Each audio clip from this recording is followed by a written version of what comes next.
I'm honestly so excited to be chatting to you. I have been obsessed with your music since you released Worst of You, and this is a massive moment. So thank you so much for doing this. Oh my God, thank you so much. That's so fun. I love that. Thank you for having me. I love this side of the world. Australia and New Zealand promo is my favorite because it's really I'm like it's like late night for me, so I'm at my chaotic best self, and you guys are like so enthusiastic. It's just always a fun time. I'm excited. I'm obsessed. I'm not gonna lie, I'm not a morning person at all, but I'm bringing the energy for this because I'm just like, it's gonna be a good one. We gotta Oh represent New no. Zealand and I make you want to come here when you can. I would love to. I would love literally nothing more. I'm obsessed. All I want to do is get on that flight. Well, fingers crossed you can do that in the not too distant future. You have just released a brand new track, which again, I'm obsessed with it. John Hughes movie.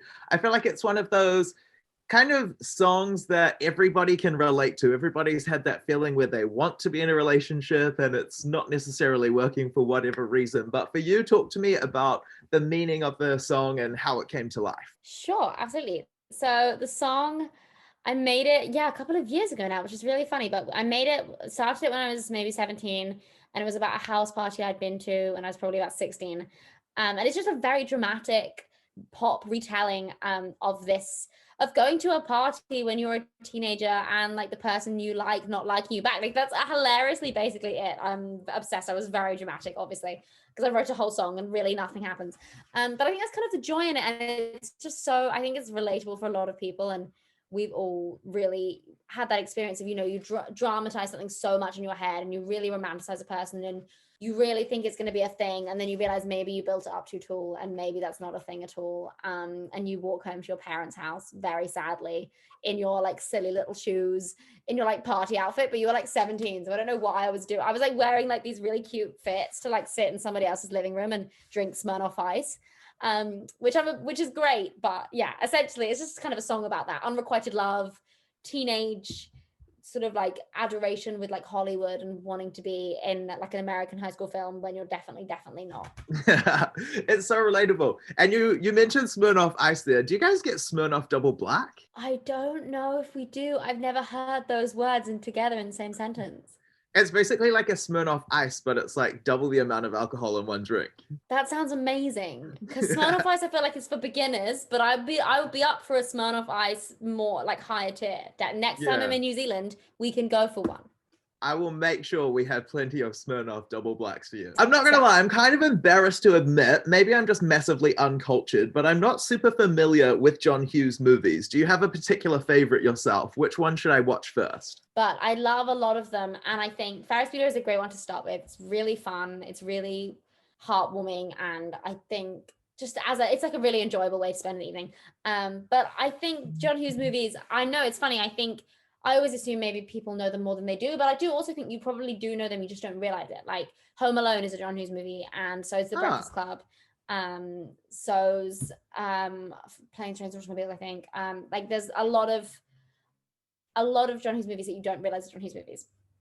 that's wild. I didn't realize that Home Alone was one of them. I definitely have. Yes. I'm more cultured than I thought. There we go. We found it. And talk to me about the music video for John Hughes movie. I feel like it's very angsty. There's a lot of emotion in the music video, and I feel like it's the perfect portrayal of the song. Talk to me about, I guess, the concept behind the video. Sure, thank you so much. Yeah, the concept, that video was such a dream to make. It was so much fun. It was essentially I would like shock people a bit, and I knew I wanted to do something like in the sort of like stylistically in the color palette of a John Hughes movie, but I also wanted to do something with a twist. So I worked with this director called Louis Bose, and we came up with this idea to have me doing some killing. And then the idea just kept going and going, and we ended up, yeah, we had cheerleaders and zombie skater boys and Brad, who we unfortunately rip his heart out like a la Indiana Jones, but we were also trying to reference sort of like 80s slasher films and like Quentin Tarantino, which I've actually not seen very many Quentin Tarantino films because I'm very scared of horror films. But I also really wanted to make my own. I ironically made a music video way too scary for me. It gives me nightmares, but I really wanted to have that like sort of slightly scary, like weird, surreal element to it, which I think we definitely did. 100% nailed it. It is so good. And you're currently working on your debut album, which is very exciting. How far through the process of the album are you? We are pretty far. We're very nearing the end. It's been really fun.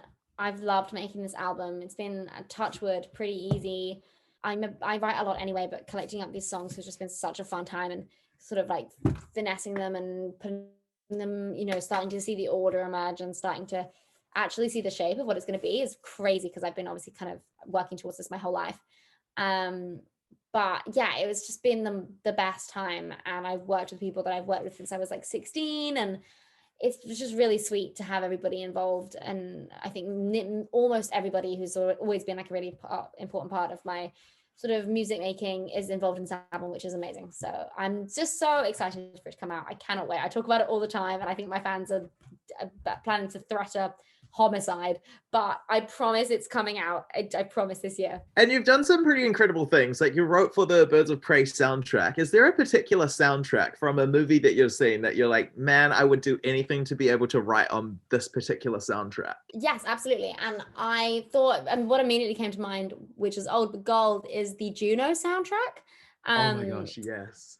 What a wonderful film and a wonderful soundtrack. And I say that, it's so funny. I haven't seen that film in probably 10, 12, 8 years, but it's just really, it just really sticks out to me. It's such a, classic example of amazing songs and film uniting.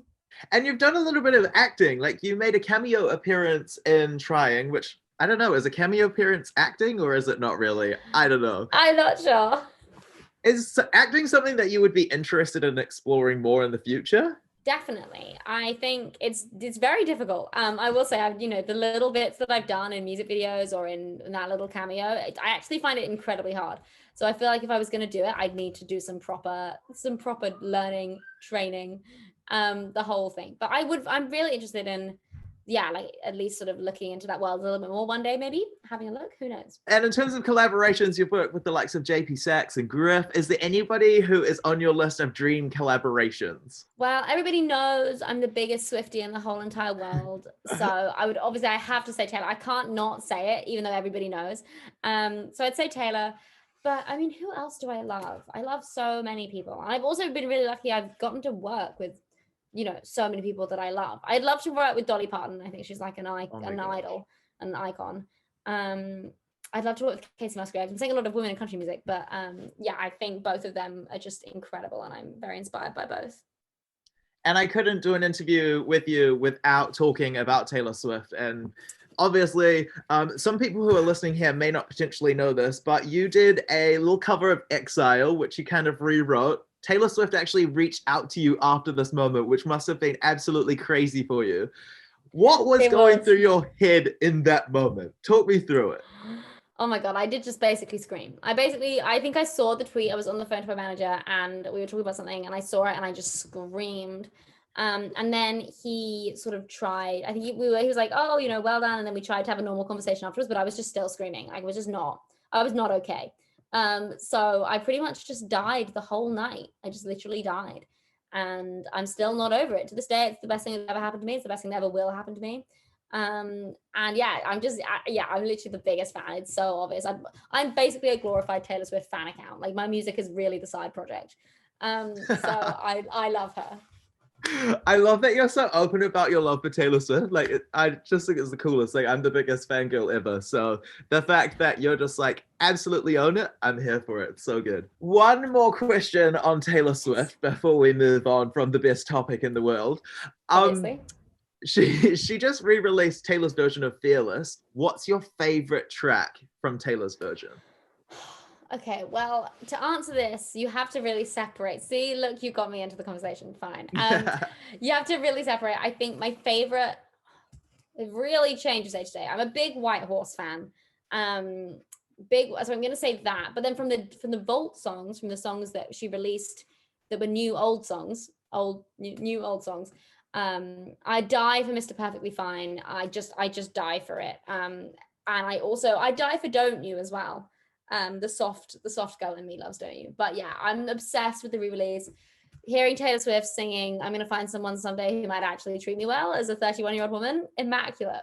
It's the creme de la creme. The creme de la creme, baby. And one thing I love to ask everybody I talk to, who is an up-and-coming artist that you're listening to right now that you're loving that everybody needs to check out? Oh, so fun. Well, from your side of the world, as a great friend of mine called Greta Ray, who is just the most amazing songwriter and artist, and I'm obsessed with her. We're very good friends. She's like the Australian version of me. But she's iconic and amazing, and she has a song called Bigger Than Me, which I think is so good, and the music video is amazing. So I'm gonna say Greta. I haven't heard of her, so I'm definitely going to go do some homework and check her out. Oh, check her out, Greta Ray, a queen. Queen in the flesh. Honestly, it's been so amazing chatting to you. Thank you so much for your time today, and enjoy the rest of your night. Thank you so much. Thanks for having me. And definitely come visit us in New Zealand soon. I will, and you better bring me some Smirnoff Ices. I'm there for Smirnoff Double Blacks. Let's go. I'm gonna be there. Okay, So thanks good. so much, Cam. 'Cause they say